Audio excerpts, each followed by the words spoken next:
May I now request everyone to please rise. Raise your right hand and repeat after me. I, please state your name.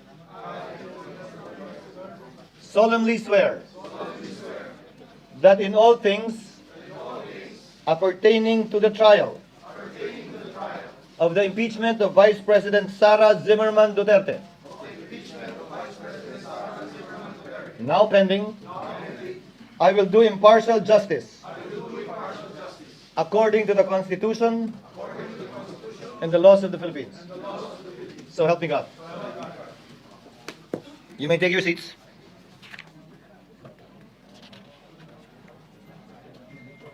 The clerk will now call the roll. Case number 003-2025 in the matter of the impeachment trial of Vice President Sara Zimmerman Duterte. Roll call of Senator Judges. Senator Binay, Senator Cayetano Alan, Senator Cayetano Pia, Senator De La Rosa, Senator Ejercito, Senator Estrada, Senator Gatchalian, Senator Go, Senator Ontiveros, Senator Lapid, Senator Legarda, Senator Marcos, Senator Padilla, Senator Pimentel, Senator Poe, Senator Revilla, Senator Tolentino, Senator Tulfo, Senator Villanueva, Senator Villar Cintria, Senator Villar Mart, Senator Zubiri, the presiding officer. With 23 senator judges present, Chair hereby declares the presence of a quorum. Before we take up the matter at hand, as earlier agreed upon when the Senate was still sitting in plenary, Chair would like to first adopt our rules. Chair hereby adopts Resolution number 39 of the Rules of Procedure on Impeachment Trials, Rule 6 of which provides that the provisions of the Rules of the Senate and the revised Rules of Court shall apply suppletorily whenever applicable.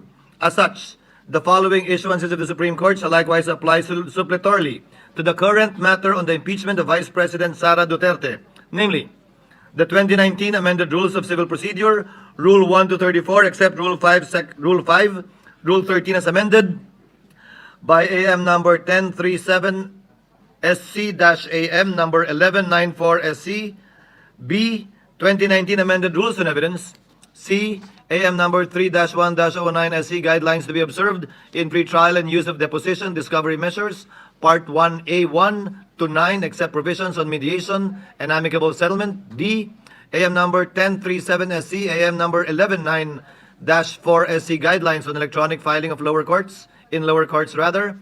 AM number 1288 SC, Judicial Affidavit Rule, except Section 9, and F, such other relevant rules and issuances. It is to be noted that we did not change any of the provisions of the Rules of Procedure because there is already a pending impeachment complaint and the chair would not want to change the rules in the middle of the game, so to speak. However, the updated amended Rules of Court, as discussed and mentioned and enumerated earlier, shall apply given the suppletory application of the Rules of Court. Is there any objection? There being none, the aforementioned rules are hereby adopted by the impeachment court.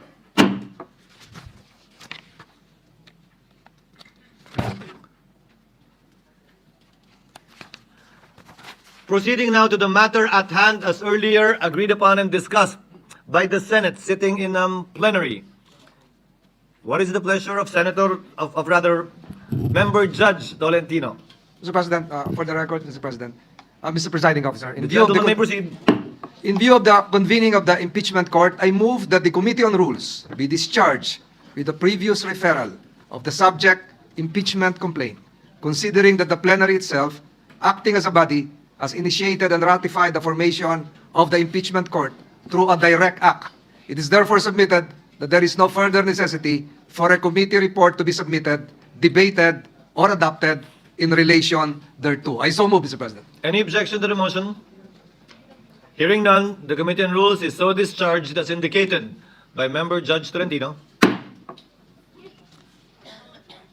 Chair now reiterates the earlier agreed upon matter to be taken up once we have convened as an impeachment court, and for this purpose, the Chair would like to recognize Senator Judge Bato de la Rosa to kindly reiterate his motion, and thereafter, Senator Judge Go to second his motion.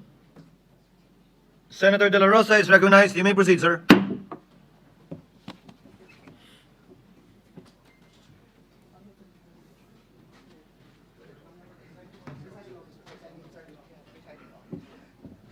Thank you, Mr. Presiding Officer.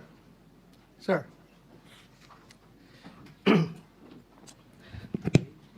So I would reiterate my motion. The Kindly motion restate the itself- motion you made earlier while the Senate was sitting in plenary session. Yes, Mr. President. In the spirit of true action, therefore, allow me to end by moving. I respectfully move that in view of its constitutional infirmities and question on the jurisdiction and authority of the 20th Congress, the verified impeachment complaint against Vice President Sara Zimmerman Duterte be dismissed. I so move, Mr. President. Mr. Presiding Officer. Senator Go is recognized for his seconding speech. Rather, Senator Judge Go is recognized for his seconding speech. Mr. Presiding Officer, I just wish to give my remarks and second the motion of Senator Judge Bato de la Rosa. I agree with the motion of Senator Judge Bato. Ang gusto nating kalabasan ng paglilitis na ito ay hustisya, hindi politika. Mararating lang natin ito kung masasagot ang mga katanungang na hindi nabibigyan ng linaw hanggang ngayon. Kung kaya't sana naman, pag-aralan natin ito ng mabuti. Tama na hindi dapat ito patagalin, pero hindi rin dapat ito madaliin. At the very least, pag-aralan natin ito ng mabuti. Baka naman maaari natin itong ibalik o i-remand muna natin. Tama naman po ang accountability. Huwag lang pong politikahin. May tamang proseso ang impeachment. Dapat pag-aralan natin ito ng mabuti. Under Article 11, Section 3 of the 1987 Constitution, a verified complaint for impeachment may be filed by any member of the House of Representatives or by any citizen upon a resolution or endorsement by any member thereof, which shall be included in the order of business within 10 days and referred to the proper committee within 3 session days thereafter. On December 2, 2024, the first impeachment complaint endorsed by members of the House of Representatives was filed before the Secretary General of the lower house. Second and third impeachment complaints were filed in the succeeding days, duly endorsed by members of the House. Under Section 3 of the House Rules of Procedure in Impeachment Proceedings, a verified complaint for impeachment shall be filed with the Office of the Secretary General and immediately referred to the Speaker. Despite this rule, Mr. Presiding Officer, the 3 impeachment complaints filed were never referred to the Office of the Speaker. Instead, a 4th verified impeachment complaint signed by more than 200 congressmen, which now constitutes the articles of impeachment, was transmitted to the Senate. This brings into question the legality of such move, when the Constitution provides that no impeachment proceeding shall be initiated against the same official more than once within a period of 1 year. Para sa ordinaryong mamamayan, at lalo na sa aming mga binigyan ng tungkulin na maging senator judge sa paglilitis na ito, this opens up a lot of questions. At ang iniiwasan natin ay yung magpapasya tayo sa isang bagay na makakaapekto sa buhay ng bawat Pilipino. Makakaapekto sa trabaho natin na makatulong sa tao. Tapos hindi naman pala dumaan sa tamang proseso. Yes, we are senator judges tasked to decide on this matter. And we took an oath to be impartial. But this matter, whether it went through the right process or not, should be first decided upon and settled with no question prior to that. We are all for accountability. In fact, maganda nga sana mapakita ng accused at ng accusers kung may ebidensya ba o wala. Pero bilang mga mababatas, dapat siguraduhin alinsunod ito sa batas at tamang proseso. Dapat hindi na circumvent ang batas, dapat nasunod ang due process at ang rules. Hindi pwedeng shortcut. Justice delayed is justice denied, and justice conducted the wrong way is no justice at all. Anong nangyari sa 3 naunang impeachment complaints? Bakit hindi ito agad na refer sa Speaker's Office? Bakit hindi ito isinama sa order of business within 10 session days? At bakit hindi ito inirefer sa tamang komite within 3 session days after its inclusion in the order of business as mandated by our Constitution? Tila dinribol lang ito at hindi pinaandar ang shot clock. Parang hindi po ma-technical sa oras. Sa basketball nga, hindi pwedeng puro dribble lang. May shot clock po yan at may oras na dapat mong obserbahan. Pangalawang issue na dapat bigyang linaw ay kung maaari bang tumawid ang impeachment case sa 20th Congress.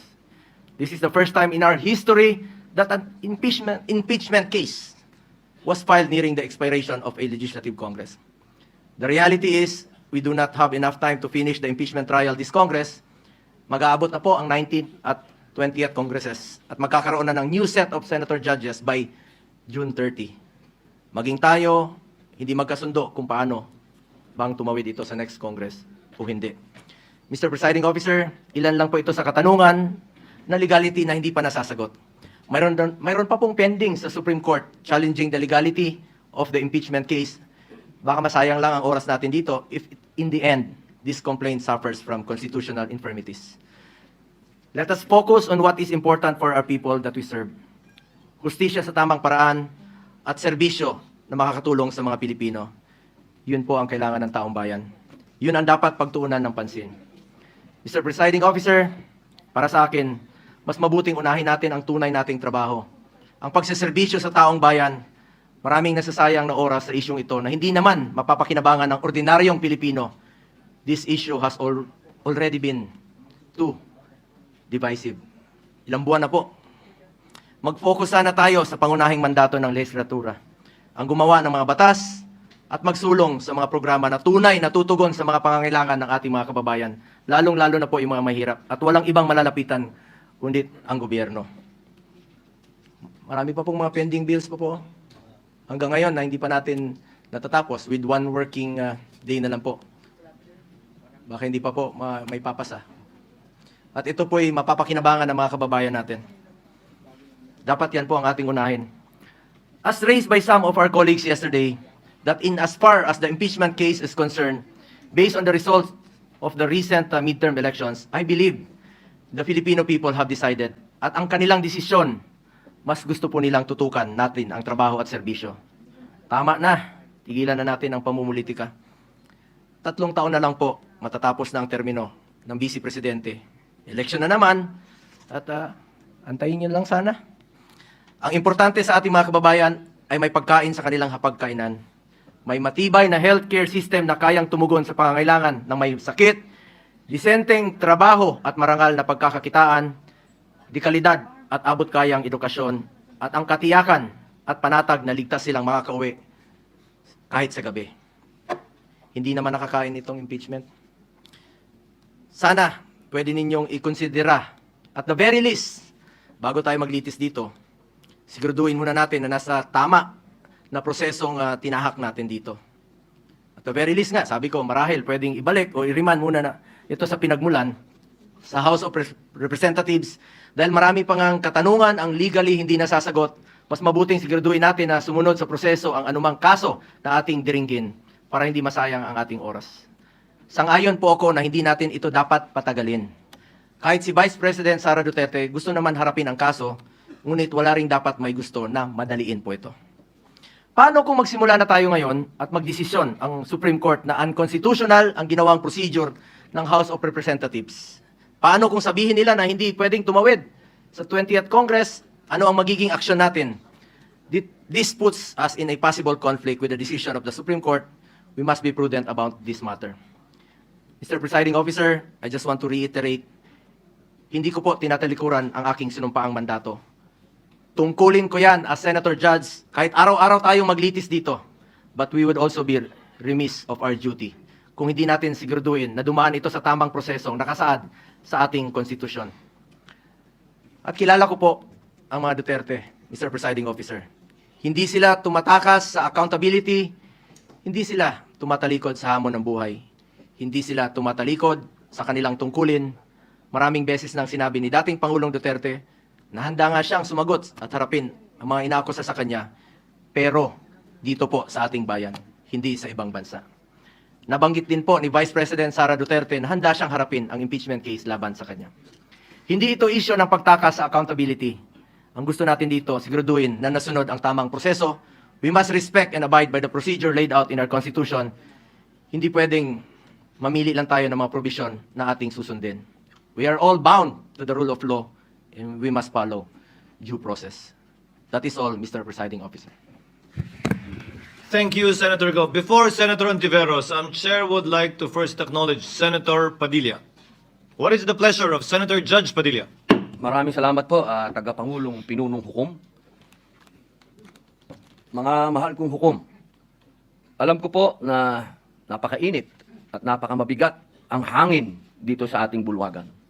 Punong-puno ng tensyon, palaisipan, pero habang abala po tayo sa politika, maraming mahalagang panukala ang hindi nabibigyan ng pansin.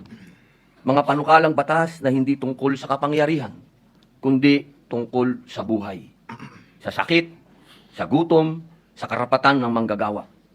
Tulad na lamang po ng medical cannabis bill. Hindi po ito usaping droga. Ito'y usaping dignidad. Araw-araw may mga batang may epilepsy, may mga cancer patients, may mga nanay at tatay na umiiyak sa sakit, humihingi ng legal na lunas. Nandito na po ang solusyon, pero pinapatagal pa natin. Gaano ba katagal natin hahayaang magdusa ang kapwa natin? Isa pa po, ang mga panukala ukol sa pagtataas ng minimum wage ng mga manggagawa sa pribadong sektor. Hindi po nagpapahinga ang presyo ng bilihin. Ang pamasahe, pagkain, renta, lahat po ay tumataas. Pero ang sahod, naiiwan. Kailangan po nating ipaglaban ang manggagawang Pilipino. Ibigay na natin ang nararapat para sa kanila. Isa pa po, ang Revised Cooperative Code Bill na nakapasa na sa ikatlong pagbasa sa mababang kapulungan at pinagdidiskusyonan pa rin sa komite sa Senado. Ito po para sa mga magsasaka, mangingisda at maliliit na negosyante. Pinal na sana, isang boto na lang, pero naisang tabi pa. Sila po ang bumubuhay sa probinsya. Sila rin ang tunay na haligi ng lokal na ekonomiya. Bakit natin sila pinaghihintay? Mga mahal kong kasama sa Senado, unang-una na po ang aking BFF. I love you, pare. Alam kong may kinakaharap tayong seryosong krisis pampolitika. Pero hindi po dahilan yon para kalimutan ang tunay na trabaho natin, ang maglingkod sa bayan. Ang hustisya pwedeng isabay sa serbisyo, hindi kailangang mamili. Pakiusap ko po, huwag nating hayaang matabunan ng ingay ng politika ang sigaw ng ordinaryong Pilipino. Habang pinagdidibatihan natin ang impeachment, may mga kababayang tayong hinihintay ang gamot, dagdag sahod at ng pag-asa. Bawat araw ng delay, may nawawalan ng lakas ng loob. Bawat hindi pagtutok, may Pilipinong nawawala ang tiwala. Ilan lamang ito sa mga panukalang batas na naantala dahil sa usapin ng impeachment. Ito po ang panawagan ko bilang inyong kasama. Tulungan natin ang mga panukalang tunay na may silbi. Panahon na po para pakinggan ang bayan. Naniniwala po ako na ang pag-usad ng impeachment ay hindi makabubuti sa ating bayan. Ang ganitong hakbang ay hindi lamang nagbubunsod ng lalong pagkakahati-hati ng ating sambayanan, kung hindi isa ring sagabal sa patuloy na pagganap ng ating mga tungkuling legislatura, lalo na po sa Senado. Sa halip na ituon natin ang ating oras, talino at lakas sa mga panukalang batas at programang makatutulong sa pagbangon ng ating ekonomiya at kapakanan ng mamamayan, tayo'y nalilihis sa usaping hindi agarang dapat aksyonan. Napapabalita pa nga na bumagsak po ang ating net foreign direct investment inflows ng bansa mula Marso ngayong taon dahil sa political instability. Pati na rin po ang ating turismo sa bansa. Mula Enero hanggang Abril itong taon, ang dami ng dumarating na turista sa bansa ay bumaba ng 0.82% kumpara noong nakaraang taon. Lahat po ito, political instability. Mga mahal kong kasama, ang impeachment na ito ay napakarami ding chismis, napakaraming iskandalo ng tungkol sa bayaran, sa alok, ng kung ano-ano. Dahil po dito, muli po, inihikayat ko ang aking mga kapwa lingkod bayan na bigyang prioridad ang pagkakaisa, katatagan ng ating institusyon, at kapakanan ng sambayan ng Pilipino. Maraming salamat po. Senator, what is the pleasure of Senator Judge Pimentel?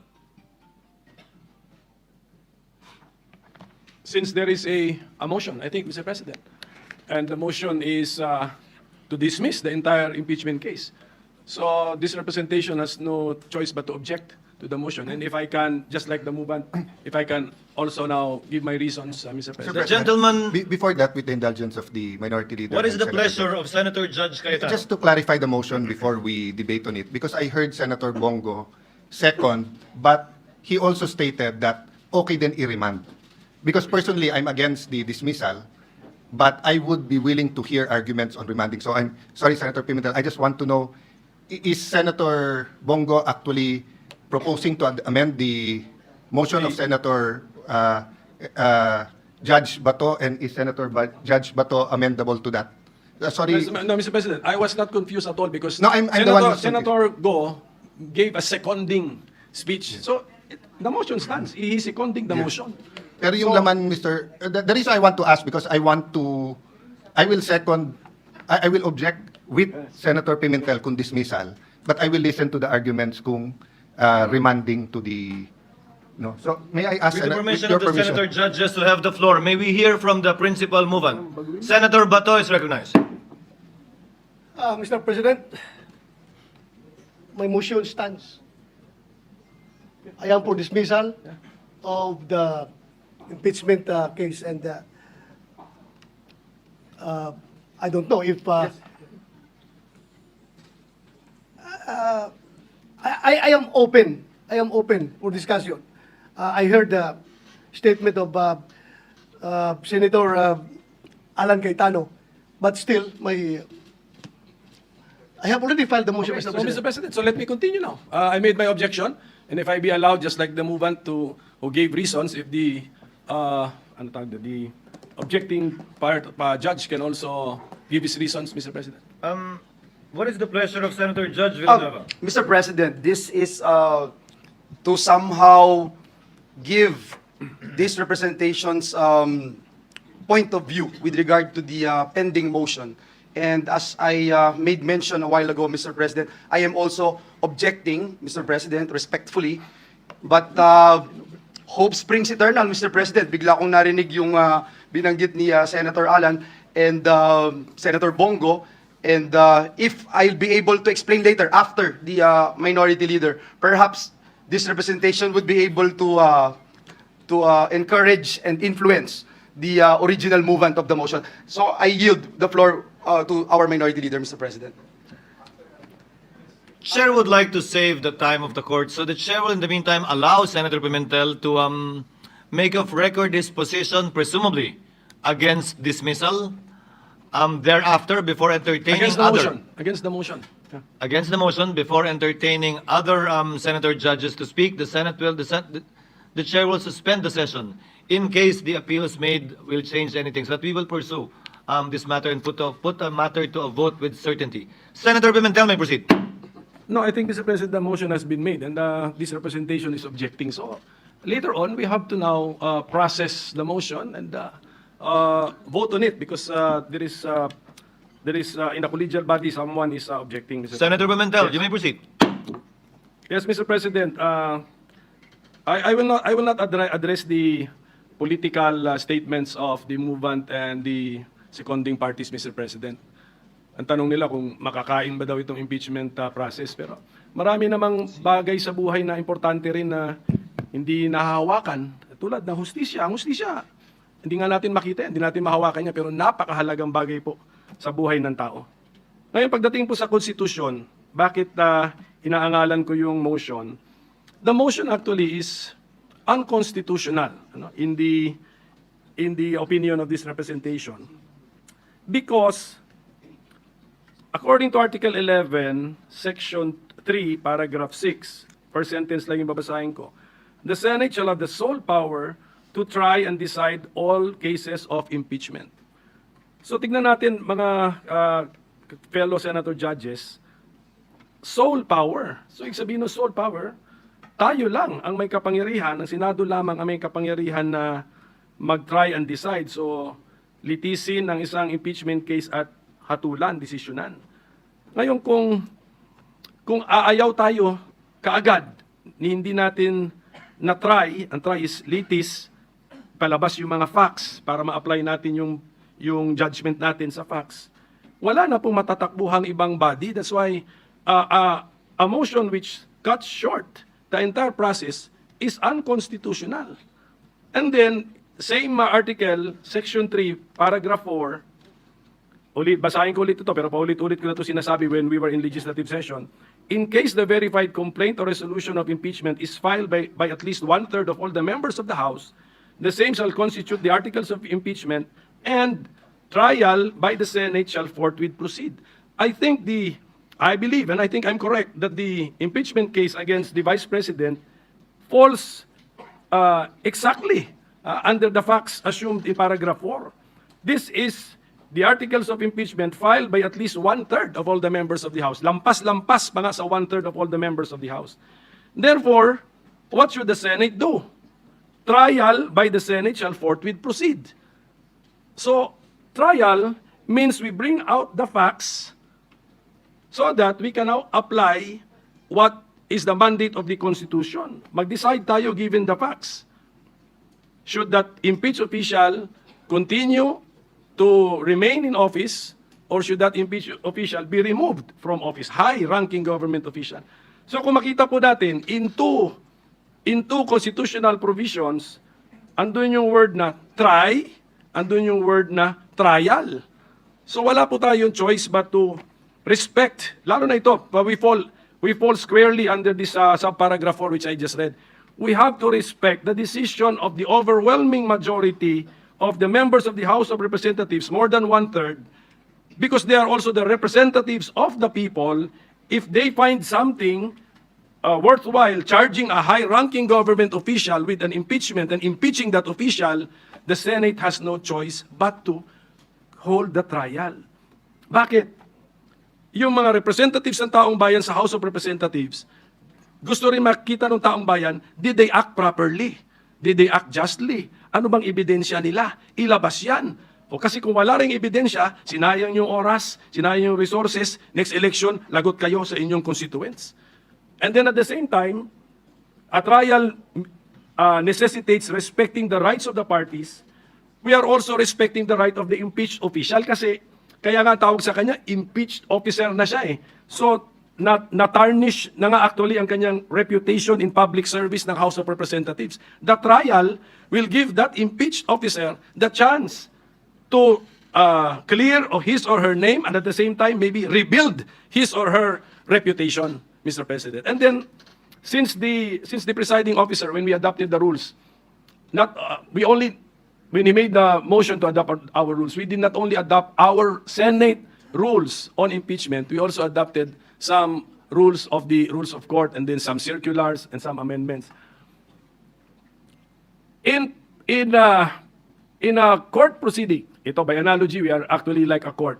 In a court proceeding, since the judge should observe the cold neutrality of an impartial judge, yung mga pagkakamali or pagkukulang alleged sa complaint, sa information, it should be the affected or aggrieved party which should raise that before the judge or before the judges in a collegial body. Yun po yung tamang kilos ng cold, neutral, and impartial judge. Let the parties point this out to us. Therefore, even if you want to entertain this, although ako sabi ko it's unconstitutional, we cannot entertain this, in the normal court processes, this may even be premature to entertain because let's await the answer to be filed by the impeached official. Tignan natin if she, the impeached officer, will point this all to us. And then, sabi ko nga, ang daming facts na kailangan natin malaman. did yung mga 10 days, 3 days, and then it requires familiarity with the rules of the House. So, Mr. President, for all these reasons, I object to the motion, but my anchor argument is that it is unconstitutional. The Senate, as the impeachment court, cannot cut short the process by dismissing an impeachment complaint, Mr. President. Thank you. Senator Ontiveros is recognized. You may proceed, ma'am. Salamat po, Mr. Presiding Officer. I too object to the motion of Senator Judge De La Rosa. A motion to dismiss is not found. Hindi po nahahanap itong motion to dismiss sa Rules of Procedure on Impeachment na literal ka-adapt lang po natin. At kung mayroon man, hindi Senator Judge ang magre-raise nun, kundi ang defendant. Si Vice President Sara Duterte ang dapat mag-raise niyan. Higit pa po, naniniwala ako na hindi po tayo pwedeng kumilos unilaterally sa dismissal ng impeachment complaint nang hindi pa natin naririnig kahit isang salita mula sa prosecution, ni isang salita mula sa defense tungkol dun sa di umanong constitutional infirmities ng impeachment complaint. Ang due process ay nagre-require na bigyan natin pareho ang prosecution at ang defense ng oportunidad na madinig sa bagay na ito.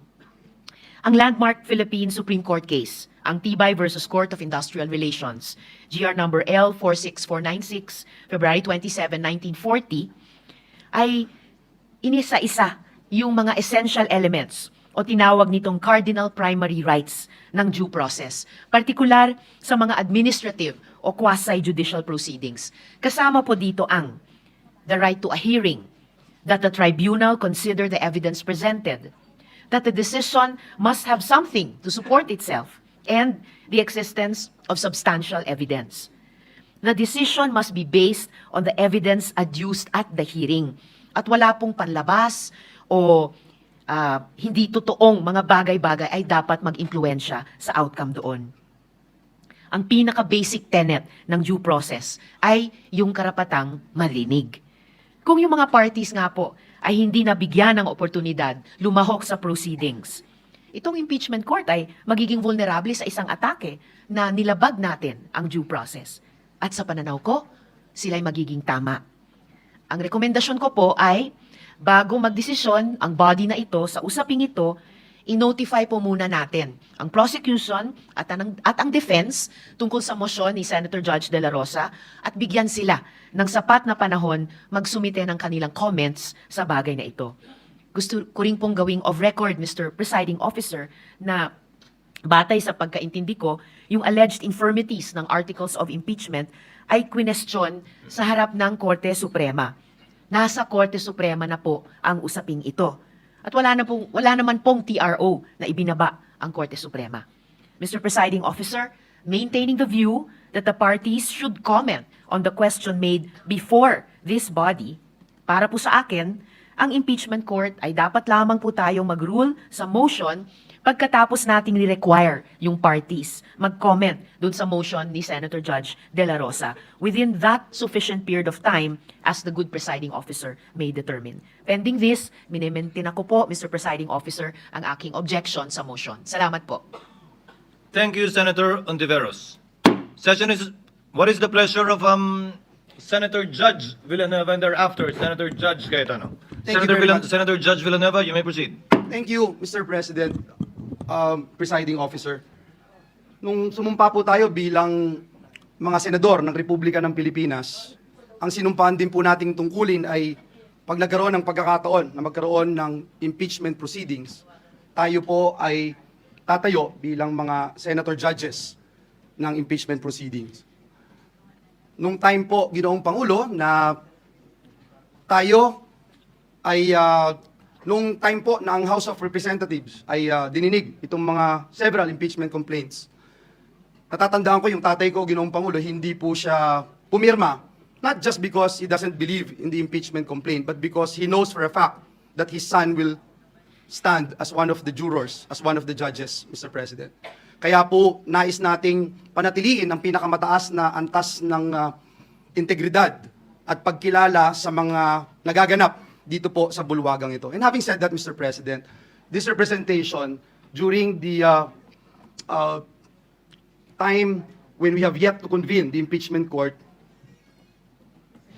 objected to the motion because this representation believes that the motion should be filed in this impeachment court. Now, in this impeachment court, Mr. President, I am objecting because, let me quote again, Article 6, Section 3, Paragraph 4 of the 87 Constitution provides that upon the filing of a verified complaint impeachment by at least one-third of the members of the House of Representatives, trial by the Senate shall forthwith proceed.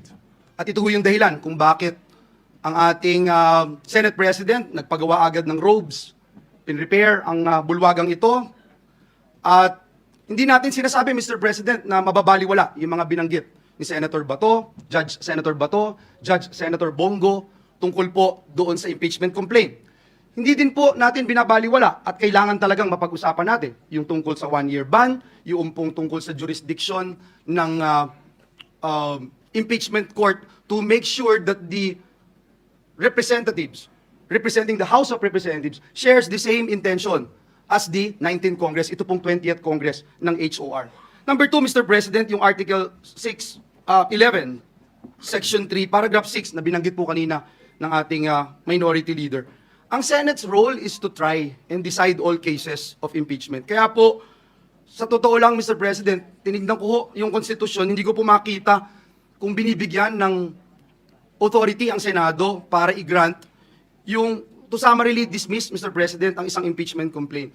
The power of initial determination belongs solely to the House, ang Senate magta-try. Mr. President, nung pong panahon ng impeachment ni then Chief Justice Corona, may motion po during the trial, yung second day, wherein the defense challenged the validity and legality of the proceedings. And in connection with the initiation of the impeachment complaint of the House of Representatives, the defense argued that the verification of the impeachment complaint was fatally defective and should thus be dismissed. Ang impeachment court po ruled in favor of the prosecution on the said motion, and arguing that the impeachment complaint was made in accordance with Paragraph 4, Section 3, Article 11 of the Constitution. So, yung defective, ano po na fatally defective, kanina nabanggit po, kaya po ako nabuhayan ng loob dahil may nabanggit po kanina si Senator Judge Alan Cayetano, Senator Judge Bongo, tungkol po doon sa checking yung House of Representatives. Kung sila ba ay interesado pa, kung sila ba ay naniniwala na tatawid mula sa 19th to 20th Congress ang impeachment na ito, kailangan po natin makita ito at malaman. And if that is the motion, Mr. President, I am more than willing to support that motion because para sa akin, and this is my own personal opinion as a Senator Judge, hindi po madidelay ang impeachment trial. Hindi po maaapektuhan ang impeachment trial. Sapagkat ibabalik po natin sa kanila at sasabihin natin, meron ba itong verified complaint na ito? Ito ba ay inyong sinusuportahan pa rin sa 20th Congress? So, Ginoong Pangulo, for that reasons, I would again reiterate my objection to the motion to dismiss, Mr. President. Thank you. Senator Cayetano. Mr. President, I take this podium in the hope that after I speak, Senator Judge Bato will get behind my idea, or the idea eloquently espoused by Senator Joel Villanueva. Sabi po sa Section 88 of Rule 30 of the Rules of the Senate, the sponsor or any motion or measure, the sponsor of any motion or measure may withdraw or modify it before its amendments or resolution or before a nominal vote is ordered on the same. Before Senator Pimentel, Senator Judge, Minority Leader Pimentel spoke, clarify lang po ni Senator Bato that he's standing, itutuloy po niya yung motion, and I think hindi niya kinonsider ng motion to amend yung statement ni Senator Bato. But after hearing Senator Bongo, after hearing Senator Joel Villanueva, after hearing the Majority Leader and Minority Leader, I ask you for some patience. Just hear me out on a very practical approach to this. No? You know, every time I'm confused or di ko malaman yung sagot, I go to Jeremiah 29:11 that states, "For I know the plans I have for you, plans to prosper you and not to harm you, plans to give you a hope and a future." But I'm reminded that kung ang Diyos may plano sa atin, ang demonyo may plano din sa atin. So, one way or the other, we have to make a decision today. and it has to be the right decision. So ito yung very practical approach ko po. We can do three things. We can dismiss it today, we can remand it to the House of Representatives, or pwede natin ituloy bukas. If we dismiss it today, based on the ground that it is violated the Constitution at more than once na po ito na-file in 1 year, we don't have enough time today to debate that. As the minority leader said, yes, we can take judicial notice of the dates, pero I wanna see the documents. Kailan ba talaga nag-file, sino final, etc. So aabot tayo bukas and even tomorrow with 23 opinions dito. My point is, Mr. President, I cannot in conscience, as a lawyer and as a senator judge, just make that rash decision that it violated the 1 year. I mean, ngayon ko lang nalaman na pwede yan, or if we were thinking about it the last few days, pero ang Supreme Court nakailang araw na, nakailang linggo na, eh hindi rin nagdedesisyon pa. So mabigat tong puntong ito. That's my appeal to Senator Bato, na mabigat desisyonan ng dismissed based on it has not been filed, that we violated the Constitution na mahigit isang beses tong final. Yes, may mga Supreme Court decision. That's why I'm ready to consider it. Kung wala kasing Supreme Court decisions, walang mag-guide sa atin eh. Kung unang beses to na hinaharap natin ng impeachment at 4 ang final, whatever we decide, pupunta sa Supreme Court eh. Pero ilang beses na to pumunta sa Supreme Court eh. So meron ding guide, but do we have enough time right now? Second po, handa ba ang prosecution? Ang makakasagot lang po nun, not even the re-elected prosecutors. Remember po, magkakaroon pa ho ng session sa umaga ng SONA sa July. At mag-e-elect pa ng speaker. And based on that, i-confirm pa nila kung itutuloy nila to o hindi. Of course, by all indications now, itutuloy. But why will I assume that? Why will I also assume na 4 yung final? Hindi ko nakikita pa yung lahat ng dokumento. Pero lahat ng briefer nandito. Kung talagang kailangan mag-decide today, they give us a few minutes, we'll take judicial notice or ask our very able secretariat. No? The third is that hindi daw pwedeng tumulay sa 20th Congress. Pero lahat tayo po ay nag-agree na hindi natin mapipigilan ang 20th Congress na i-take up to. So, bibilis ako na po ha. If we dismiss it today, pwede ba mag-file ng motion for reconsideration yung prosecutors? If yes, kailan nila ipapile to? Tomorrow. Kung hindi tomorrow, sa 20th na to.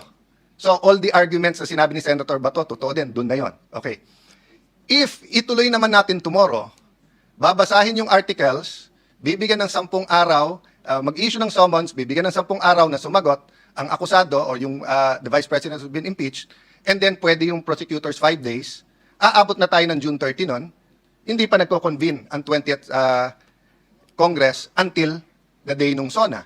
So, in both cases, dismissed or tuloy, dun pa rin tayo magharap eh. Ano po ang benefit ng pag-remand?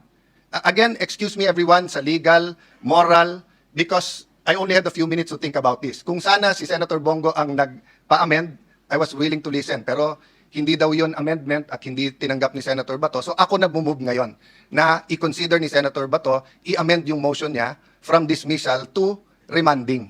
No, I cannot move myself na i-remand because may pending motion now. But I can ask him to amend his motion. And why will remanding be in the interest of justice and consistent with our oath of political neutrality?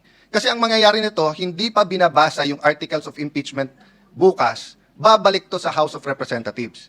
Hihingin natin ngayon na isa-certify nila na hindi nila violate yung 1 impeachment per year. Number 2, by the time they answer sa 20th Congress, prosecutors na ng 20th Congress ang mag-affirm na interesado kami na itutuloy namin to. And by that time, the 12 senators po who have joined the 20th Congress will have the wherewithal and the say-so how to proceed. So, I'm just looking from it from a practical point of view. It might not sit well with my colleagues. If I wasn't a lawyer, perfect yung aking pong sinasabi. But being a lawyer, kailangan ko rin pag-isipan. Pero tingnan niyo po from a practical point of view. Pag dinismiss natin to ngayon, may ibabalik din nila, Senator Bato. I-file din nila. Pagka naman hindi natin dinismiss, doon din ang mangyayari. Pag niremand natin, may mangyayari.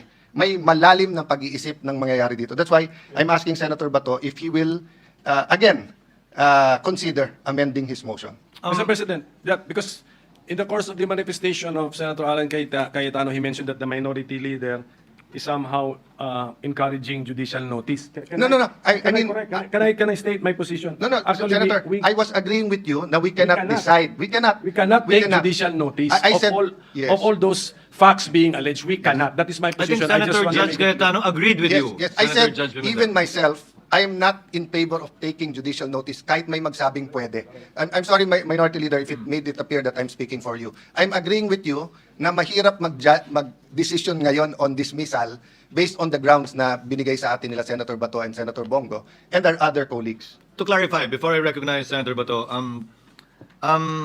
the chair, as it understood the point raised by Senator Cayetano, is that the basis of the two grounds raised by Senator Bato in seeking a dismissal Three grounds, Mr. Three grounds. Presiding. Yeah. Cannot be taken judicial notice of by the court, and that these facts must be obtained, if at all, and or ascertained from the parties involved. In this case, the House prosecutors and the 19th Congress members who signed. That is the understanding of the chair with respect to the statement of Senator Cayetano.